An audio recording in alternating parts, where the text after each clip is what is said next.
Hey guys, Dakota with Ryno Motorsports. We're located here in St. Cloud, Florida. Want to go over John's 2013 Road Glide today on a complete Screaming Eagle 120 ST build. So this bike came to us, it was a 103, it actually had a Woods 555 cam in it. Pretty stock, mild engine build so far, but he wanted to really go through the engine and drivetrain. We ended up getting a Screaming Eagle 120 ST crate engine from Harley. Pulled the Screaming Eagle cam out of that. We ran a Woods 777 cam in this thing. This engine is set up at 10.5 to 1 compression. It comes with a Screaming Eagle 58mm throttle body and 5.3 injectors. So that 777 works really, really well in a bigger engine at that 10.5 compression mark. So first thing we did in that crate motor, pulled it all down, pulled the cams out of it, sent all of our, chrome parts to powder coat.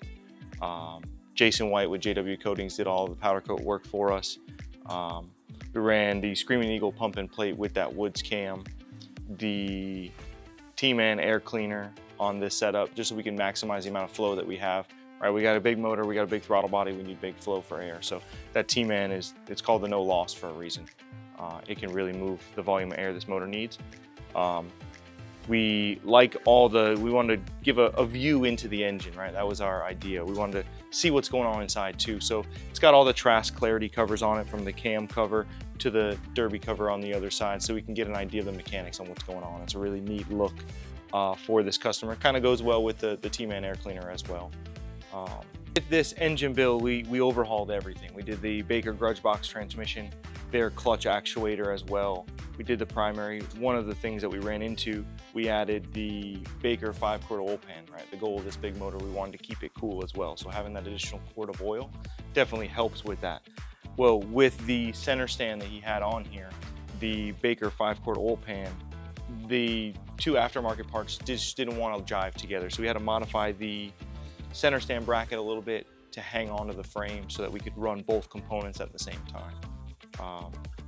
Sometimes with some of these bigger builds, you have a bunch of aftermarket parts all trying to work together, and they're really not designed to work with other aftermarket parts. So sometimes there is some modification required to get it to work 100%, but fairly straightforward, fairly easy, got it to dial right in, and now everything works like it should. So the first thing we did when John brought us this bike, before we touch it, throw it up on the dyno, get some before runs, and see what it actually puts down in its current configuration. It was a 103 with a Woods 555 cam.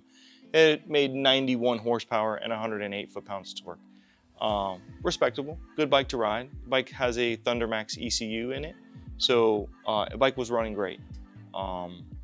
After the engine build and the tuning process on the dyno, we retuned the Thundermax that's in it. The bike ended up making 127 horsepower and 136 foot-pounds of torque. That puts him right there with a lot of the new bikes, right? A Stage 2 Milwaukee 8 gets you right there in those similar numbers, so he can go out there and keep up and run with his buddies and have a good time. He kind of built this thing to the hill, right?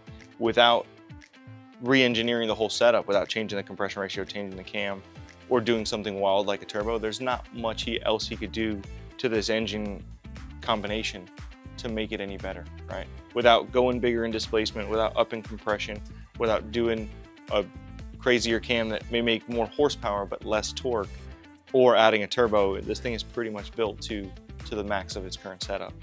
One of the cool things that I want to highlight is the Chromeworks Dominator 212 style exhaust. This is in their black chrome, their Eclipse finish.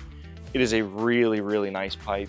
It gives it that third dimension of, it's not just black and orange. It gives it that black chrome shine look as well. I think the key to building a really nice looking bike is not overdoing it and giving your eyes things to catch and things to keep you interested and keep you looking. Like the orange powder coat, like the orange powder coat on the Recluse clutch in the primary. Just something to catch your eye to keep you interested in looking at this bike, and that's the goal. So if you like this build or like any of the builds that we've done in the past, the first thing I would recommend is give us a call. Give us a shout and say, hey, this is what I got, this is what I'm looking to do. The worst thing that you can do is just get on the internet and start ordering a bunch of parts, You can go down the wrong path, you can get some things you may not need, some things that may not even work with what you're trying to do. So definitely lean on us. We have the expertise and the experience building bikes like this, so we can definitely steer you down the right path. we can build a complete estimate for you, get parts on order, and get the build process done. We try to keep our communication as open as we can.